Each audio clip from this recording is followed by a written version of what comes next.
Assalamualaikum Kiai. Waalaikumsalam Ahmad. Ada apa Ahmad? Maaf Kiai, saya datang kemari, ingin mendengar nasihat Kiai.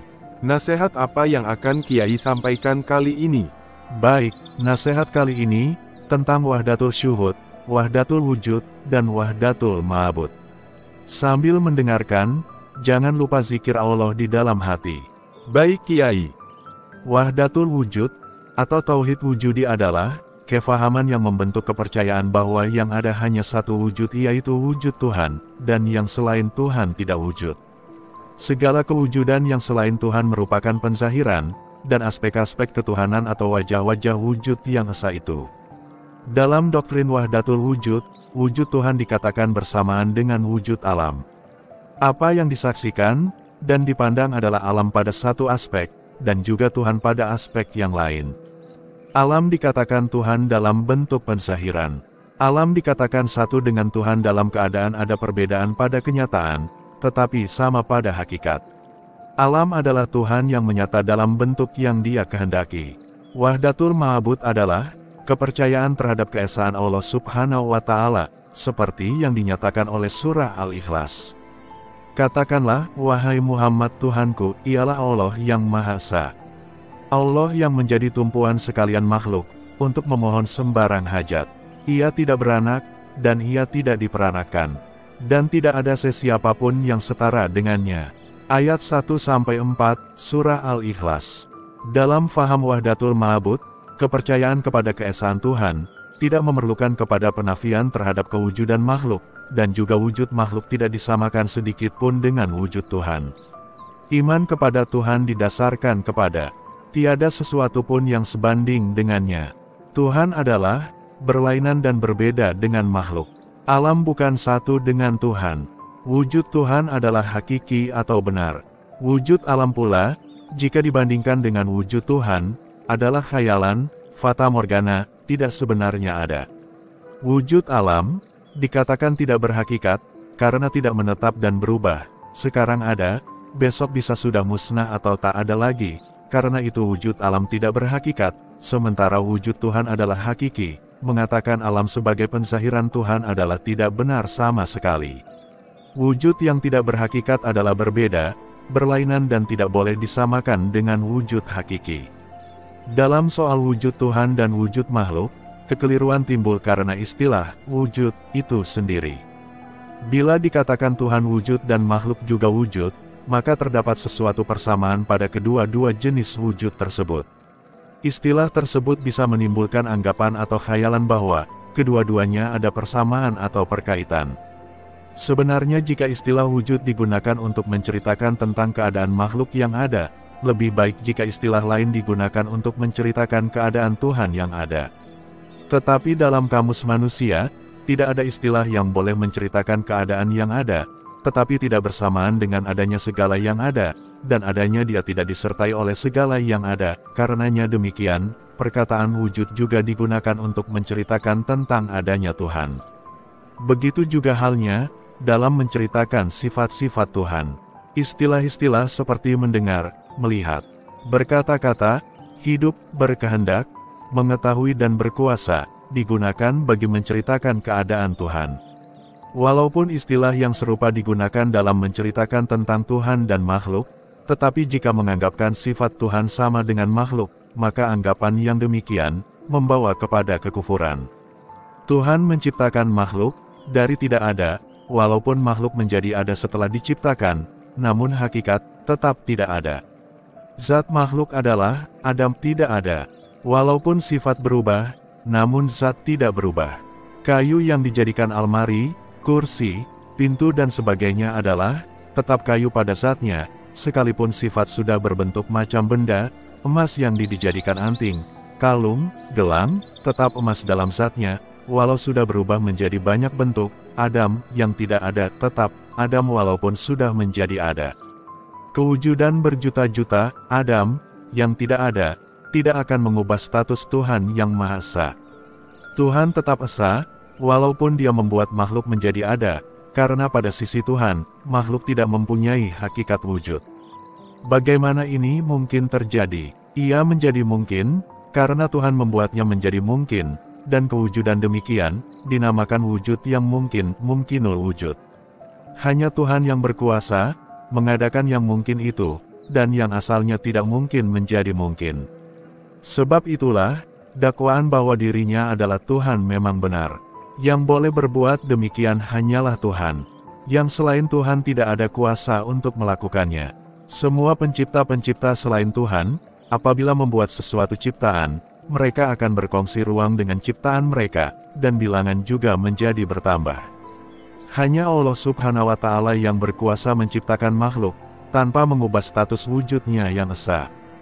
Hanya akal orang yang bingung, atau orang yang dalam mabuk, mencoba menguraikan teka-teki wujud Tuhan dan wujud makhluk. Orang yang berakal sehat, akan menyerah tanpa takwil, tanpa hujah, karena sadar, kekuatan akal tidak akan sanggup menembus bagian Tuhan, sebab akal bukan Tuhan, dan akal hanya bisa menggapai yang bisa dicapai indera, yang tak bisa dicapai indera, maka akal mengalami kebuntuan. Sesungguhnya, tidak ada sesuatu yang berkongsi apa-apa dengannya, baik dari segi wujud, sifat, perbuatan dan apa segi sekalipun. Dia tidak disekutukan oleh sesiapa, dan dalam apa perkara sekalipun.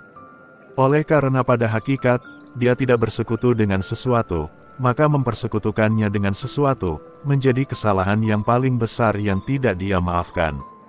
Tidak semua orang sufi, berpegang dengan fahaman wahdatul wujud. Banyak sufi yang tidak setuju, dan menolak faham satu wujud. Pengalaman mereka menceritakan bahwa, satu wujud hanya muncul dalam penyaksian, atau pengalaman kerohanian, yang berlaku pada satu tahap perkembangan kerohanian. Pengalaman menyaksikan atau mengalami satu wujud itu, dinamakan wahdatul syuhud, atau tauhid syuhudi. Wahdatul syuhud atau tauhid syuhudi, merupakan pengalaman kerohanian yang paling tinggi mengenai keesaan. Boleh juga dikatakan itu adalah, puncak fana, di mana kesadaran seseorang sufi terhadap dirinya dan sekalian makhluk, hilang lenyap sama sekali, tidak ada sedikit pun yang tertinggal pada tahap tersebut, sufi masuk sepenuhnya, ke dalam suasana, Tuhan Maha Esa. Pada ketika itu, kewujudan nyata sufi tidak hilang. Dia masih lagi berjasad dan bergerak di atas muka bumi. Hanya ingatan dan kesadarannya, terhadap yang selain Allah Subhanahu wa Ta'ala terhapus sama sekali. Sufi tidak bertukar menjadi Tuhan, atau bersatu dengan Tuhan. Sufi yang di dalam keadaan menjadi Tuhan, atau bersatu dengan Tuhan itu, tidak ada kuasa untuk membelah bulan, atau membuat matahari naik dari sebelah barat seperti kekuasaan Tuhan.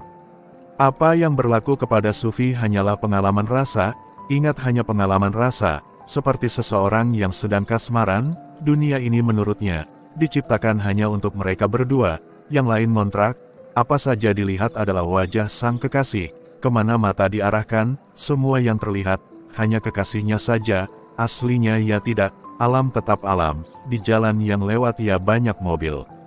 Sufi juga begitu, ketika mengalami puncak fana, dia mengalami rasa, akulah Tuhan.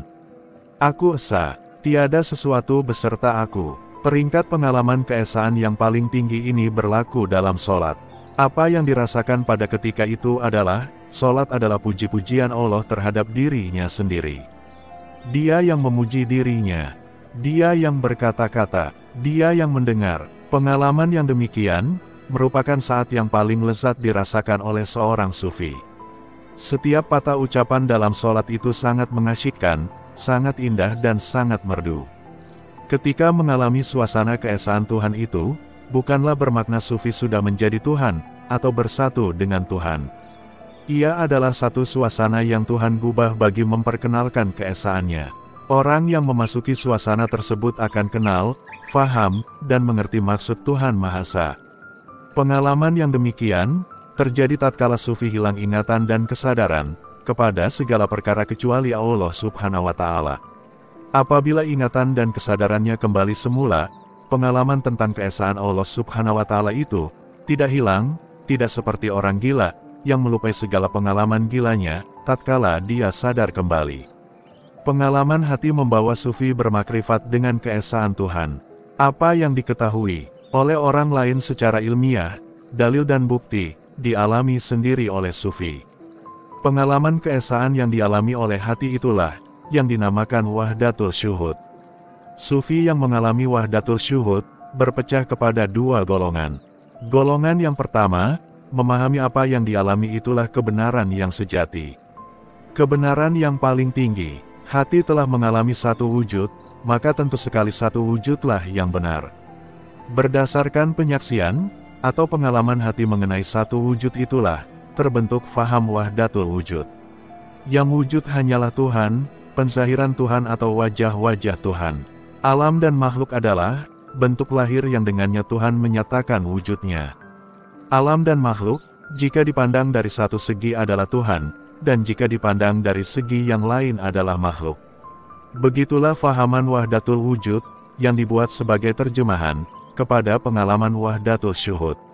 Sufi golongan kedua, tidak mengubah terjemahan kepada apa yang mereka alami. Bagi golongan ini, satu wujud adalah penyaksian, atau pengalaman hati, tidak ada sebab mau mengatakan wahdatul syuhud itu sebagai wahdatul wujud.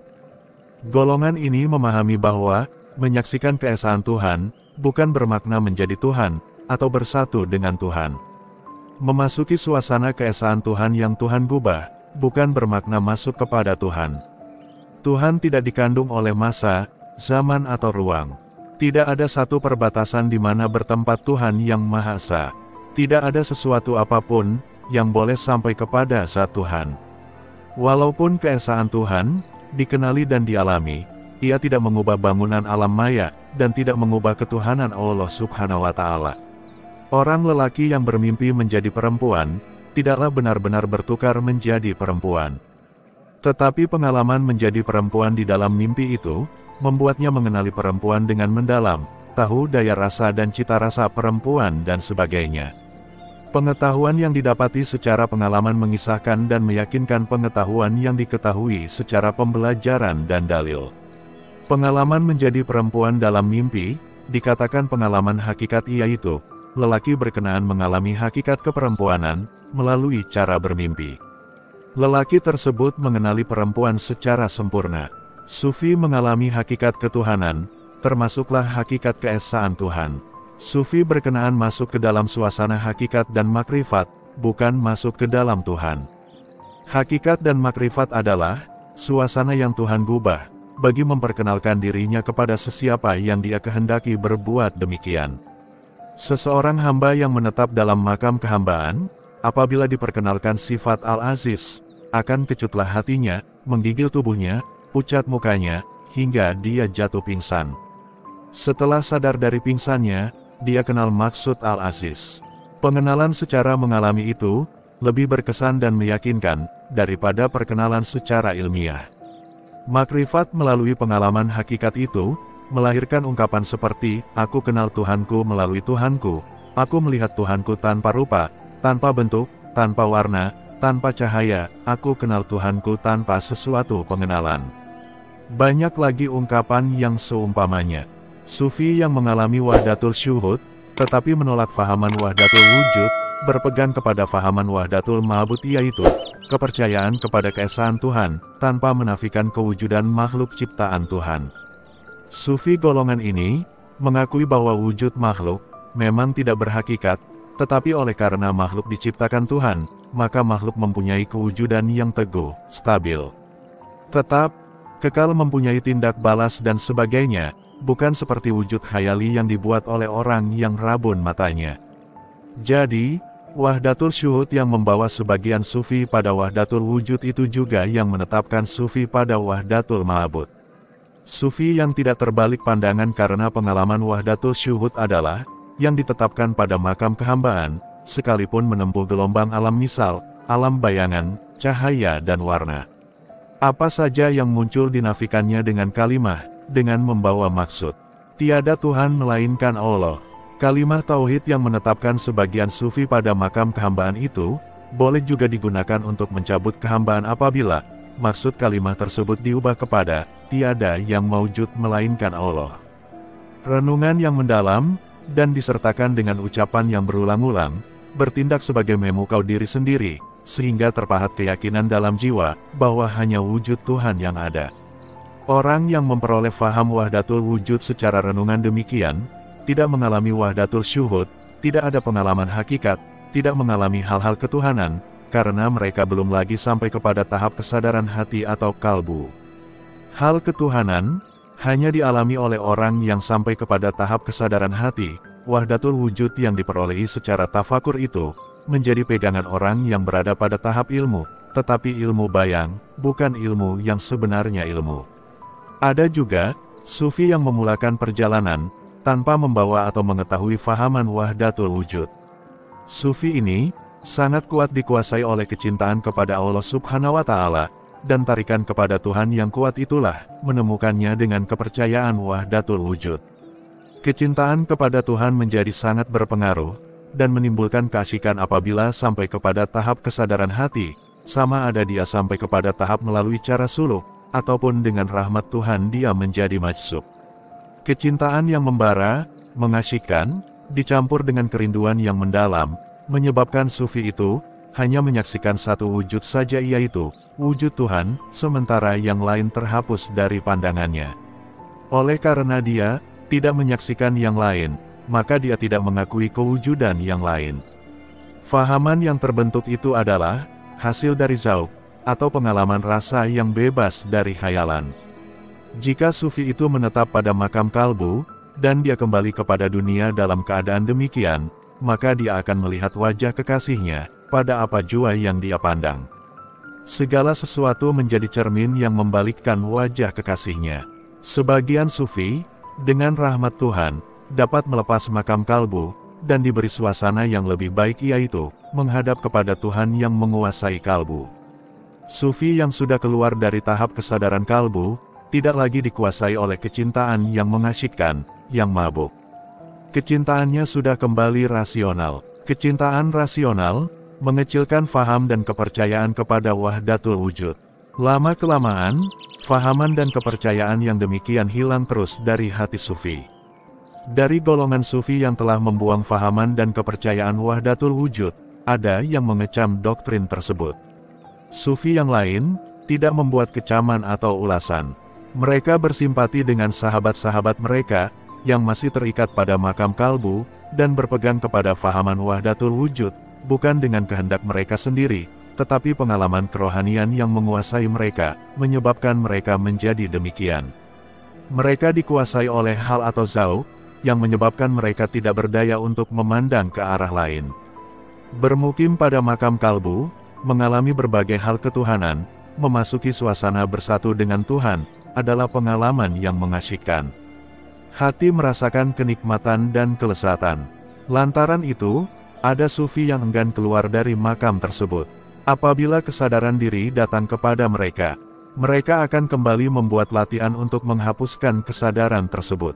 Mereka lebih suka berada dalam zauq terus-menerus, karena dalam zauq yang ada hanya Allah Subhanahu wa Ta'ala, berdekatan dengannya dan kesatuan dengannya.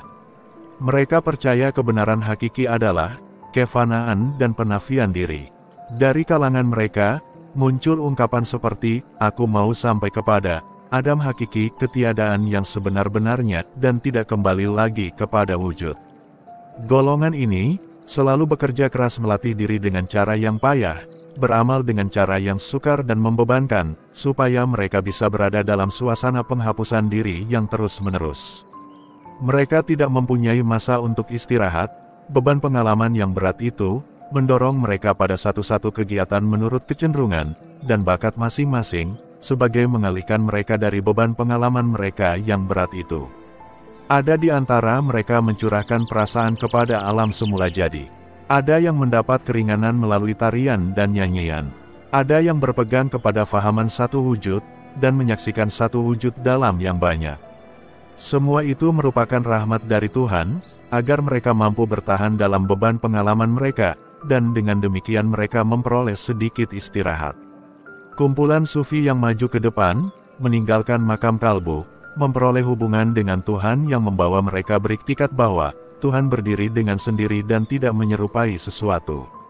Mereka tidak terlibat lagi dengan fahaman melihat Tuhan dalam alam, atau menyamakan alam dengan Tuhan. Iktikat sufi golongan ini sesuai dengan ajaran Rasulullah Shallallahu Alaihi Wasallam. Baginda Shallallahu Alaihi Wasallam tidak mengajarkan wahdatul wujud, tetapi Baginda Shallallahu Alaihi Wasallam mengajarkan wahdatul ma'bud, yaitu beriman kepada Tuhan yang Maha Esa. Tidak ada sokongan Al-Quran kepada fahaman wahdatul wujud. Al-Quran mengajarkan konsep ketuhanan, tiada sesuatu serupa dengannya.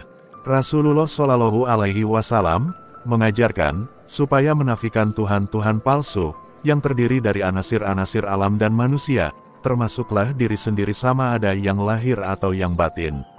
Rasulullah Shallallahu Alaihi Wasallam menentang perbuatan mempertuhankan batu, Isa Al-Masih, Uzair, bulan, dan lain-lain.